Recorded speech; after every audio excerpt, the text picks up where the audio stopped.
Fresh Morning. Fresh Morning. Vous êtes sur les 104.5 Urban FM, la station urbaine. On est avec René Ruth. René Ruth, bonjour.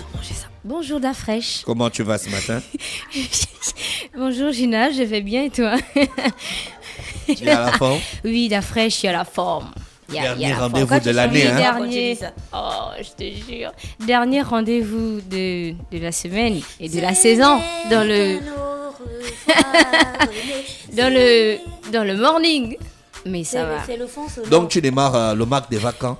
Dans 2 semaines. D'accord. Je démarre le Mac des vacances dans 2 semaines, 9h, 11h. Tu as déjà des invités calés et tout ça? Pas encore, mais c'est en train de se faire. D'accord, ok. Ce matin, on parle de quoi? On va parler dans Le Saviez-vous, anecdote sur Cristiano Ronaldo. Donc, en première position, donc, il a joué le jour du décès de son père.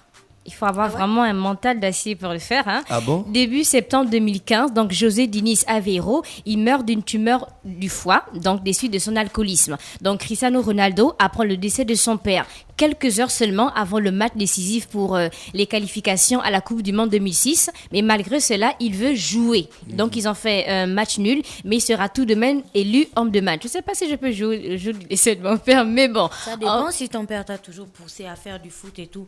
Tu vas te dire que le match là, un hommage, hein? Un hommage, ouais. En deuxième position, il a été nommé en hommage à Ronald Reagan.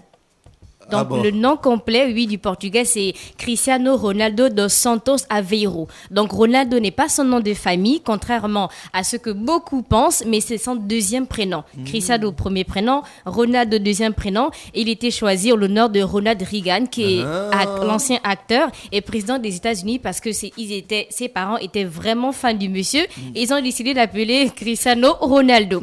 En troisième position, il est le roi d'Instagram. On met Kylie Jenner à côté, Kim Kardashian, Dwayne Johnson, Ariana Grande, parce que Cristiano Ronaldo, c'est le roi d'Instagram. C'est l'homme le plus suivi. Et c'est la personne au monde à dépasser la première personne au monde à dépasser la barre des 200 millions d'abonnés sur le réseau social. Donc, il devance de très loin ses concurrents. Et en ce moment, il a 314 millions de personnes.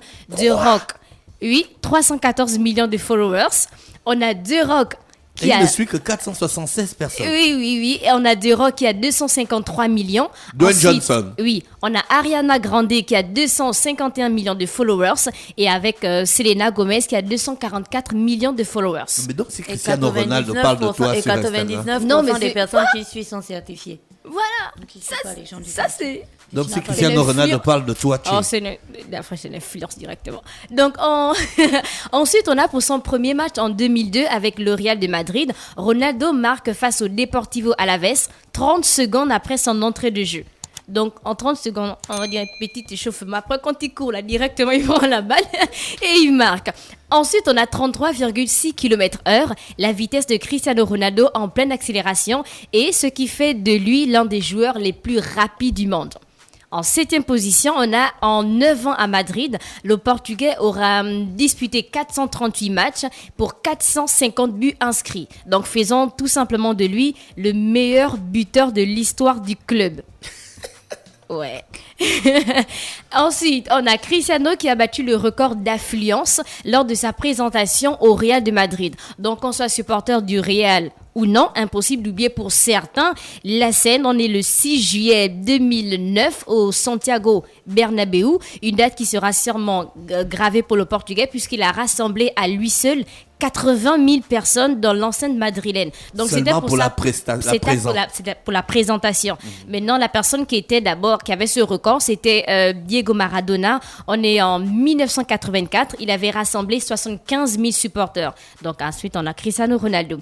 Ensuite, on a Ronaldo qui a failli jouer à Lyon. Donc, tu te rends compte que Lyon a refusé Cristiano Ronaldo.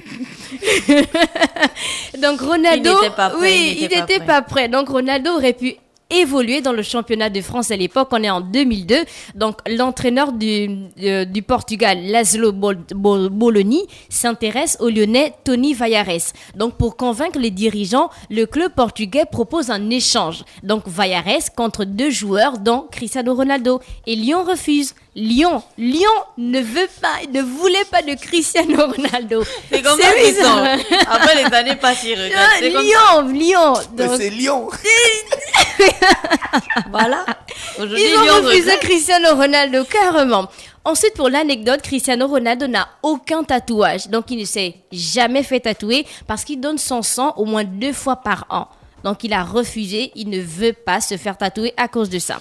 Après, on a l'aéroport de Madère.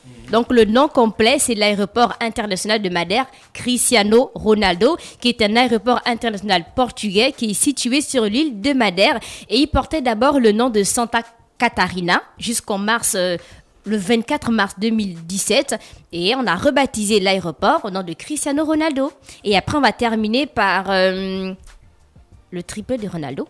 Donc, au cours de sa folle carrière, le Portugais peut se vanter d'avoir inscrit au moins un triplé dans chacune des 10 compétitions officielles. Donc, la Série A, la Première Ligue, la Coupe du Monde, la Ligue des Champions, la qualification CDM, la qualification Euro, la Ligue des Nations, la Coupe du Monde des clubs et la Coupe du Roi. Mais il a joué toutes les compétitions. Ouais. D'accord. Et c'était tout pour aujourd'hui. L'anecdote sur Cristiano Ronaldo, mais la plus folle, c'est Lyon. Non, Lyon. Lyon. Lyon. Ne faites pas ça, Lyon. Les gars du quartier. Non, René Ruth, tu n'es pas sérieux. Merci, René Ruth. On va se retrouver dans quelques minutes pour Oui. parler de culture.